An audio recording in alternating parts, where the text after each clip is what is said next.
Hello everyone and welcome to my channel. Today I'm going to be showing you how to make a breakable brain and some brain cake bites.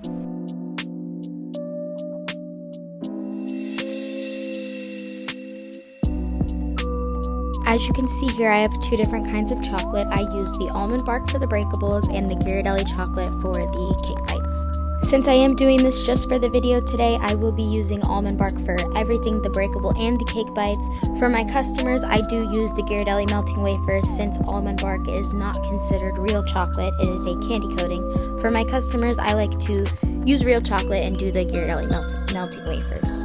I believe I got this brain mold last year from Michael's. It could have been Hobby Lobby, but I'm pretty sure it was Michael's. When you put food coloring in any chocolate, this goes for the almond bark or the Ghirardelli melting wafers or any other brand, make sure you use an oil-based food coloring because water-based food colorings will seize it up and you will not be able to work with it, unfortunately.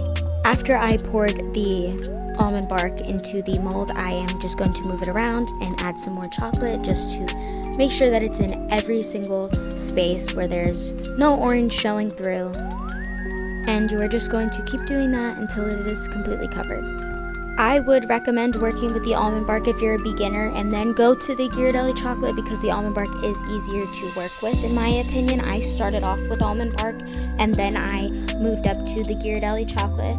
So once you are done making sure that all of the mold is coated, dump the remainder of your chocolate into a container or a cup or whatever you have, but do not get rid of it because you are going to be reusing that chocolate.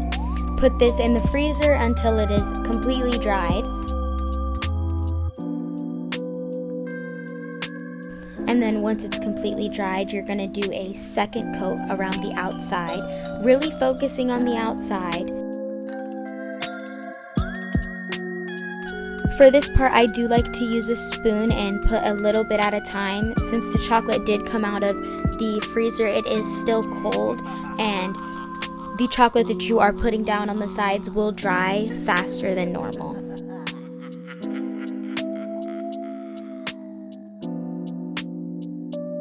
So I just continue repeating this process until I go all the way around the brain mold. I do focus on the sides. I really don't put any chocolate in the middle because the first application of chocolate is normally good enough where you don't have to put a second one in the middle. I just like to focus on the sides.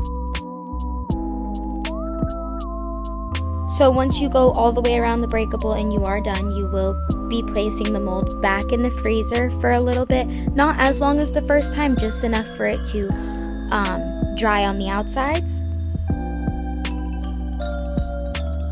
Make sure for these brains that you are focusing on those middle pieces so that when you take it out of the mold, it does not break.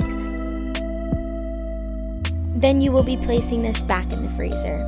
Once it's dried, you're going to carefully, and I emphasize the words carefully, pull the mold away from the chocolate brain.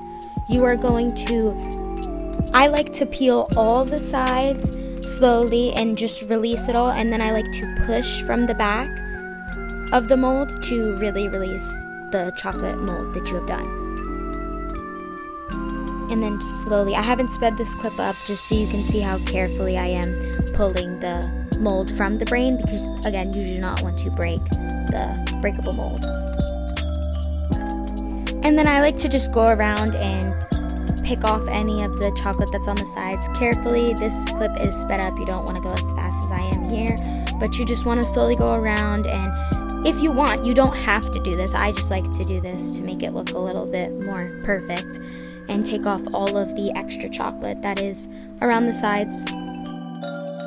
And here is what your brain will look like when you are all done. We will be filling that with candy later, and I will show you how I did that.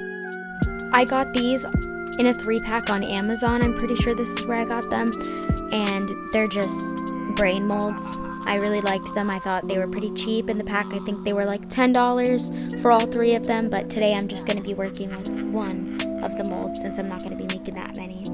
This is the same thing. This is the almond bark. Again, make sure you use an oil-based food coloring when you're dyeing your chocolate so that way it doesn't seize up.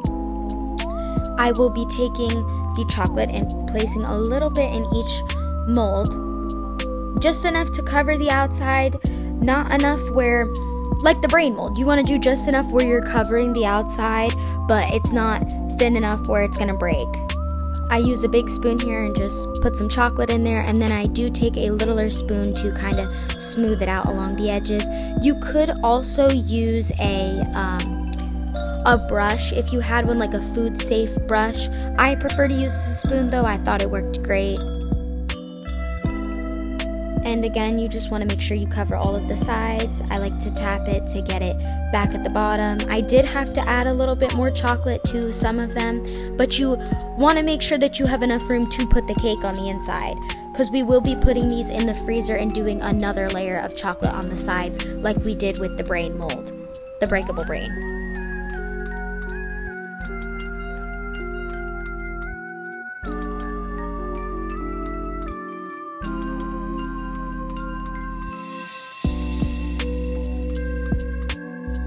And then from here, once they are all done, you will be putting them in the freezer until they are dried. This is the next clip. They are completely dried, just took them out of the freezer. Now I will be going in with the second layer of chocolate on each one. I wouldn't recommend putting more chocolate than you did the first time. You want to just focus on the sides and the bottom and just make sure that you have enough chocolate. So when you stuff the cake pop dough inside, it's not going to break.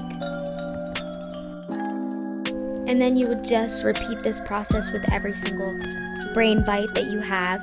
Just put the chocolate and make sure that it's not see-through on the sides and it's really coated and good, and then you will put that back in the freezer. This is them once again out of the freezer for the second time. I can make a video on how to make cake pop dough if you would like, but I didn't include that in this video. But I am just taking my cake pop dough and I am putting it inside of the brain molds. You don't want to put too much. Some of them I did overfill. You want to just make sure it's enough to fill the mold, but you don't want it to be too much where the back won't be flat, if that makes sense.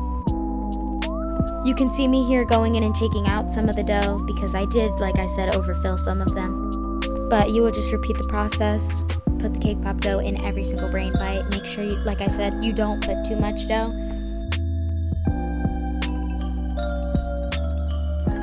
I didn't put them in the freezer again yet. In this clip, this is right after I put the cake pop dough in. I am just putting chocolate on the back of the brains to finish them.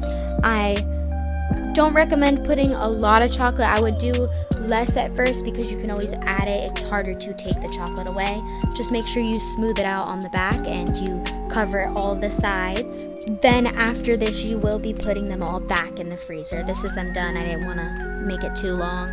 To remove the brains, I like to push, I'm pretty sure I show you in this clip, yes. I like to push the brain from the back and just peel it off. This is really simple. These are way easier to do than the breakable brains. I mean, I didn't have any of these break, so it was pretty simple. Just make sure you are being careful since it is chocolate and there is cake inside. I mean, you could break them. I would just be very gentle when you're doing this. You can do one of two things, or you don't have to do this at all and you could be done here. I bought this candy blood spray from Walmart, but as you can see, the one on my left is the one that you get from Walmart. Do you see how it's a little bit light? That's the one I did. I put a little bit of red food coloring in it to make it a little bit darker because I did think it was a little too light for my liking. I wanted it to be a little bit of a darker red. And then I just sprayed it all over the brain cake bites. You could make edible blood. It's just corn syrup, powdered sugar, and some red food coloring, but I thought this was an easier alternative and I just seen it at my local Walmart, so I decided to give it a try. And you're just going to spray that all over the cake bites and just coat them all. Now here's how I assemble all of my breakables, every single one of them. I place the candy down first, just as much candy as I think that's going to fit under the mold. I normally do more than I think because I'll just take some out. If it's too much, I don't like to do less because I like them to have as much candy as I can fit underneath the breakable. So here I am just putting a bunch of candy down, and I will be laying the brain on top of that candy. Some people like to flip the mold upside down and put the candy inside of it and then flip it back over. For me personally, I just find this a lot easier and a lot less risky. I don't like to risk breaking the mold that I just did, and you see I just place it on top and move it around until it lays flat. I try and get as much candy, like I said, to fit underneath the mold as possible, and I just keep moving it until it lays flat. I only had to take out one Kit Kat, which I thought was pretty nice. I mean, as you could see, there was a lot of candy underneath that. And then back with the edible blood spray for the brain. I forgot to take the cap off. But you just spray it all over the brain, as much as or as little as you would like. I mean, I love the edible blood spray. I think it just elevated the look of this so much and made it a little bit more spooky. I liked it. And then here I will be adding the cake bites. This tray I did get from my local Dollar Tree. They had a bunch of these cute trays. I mean, it was $1.25. I do have some black ones as well. I thought the purple one with the bats looked really cool though with the brain. If you made it this far, thank you so much for watching. Hit the like button, subscribe, comment any videos you would like to see in the future or any tips or tricks you have. And yeah, thank you so much.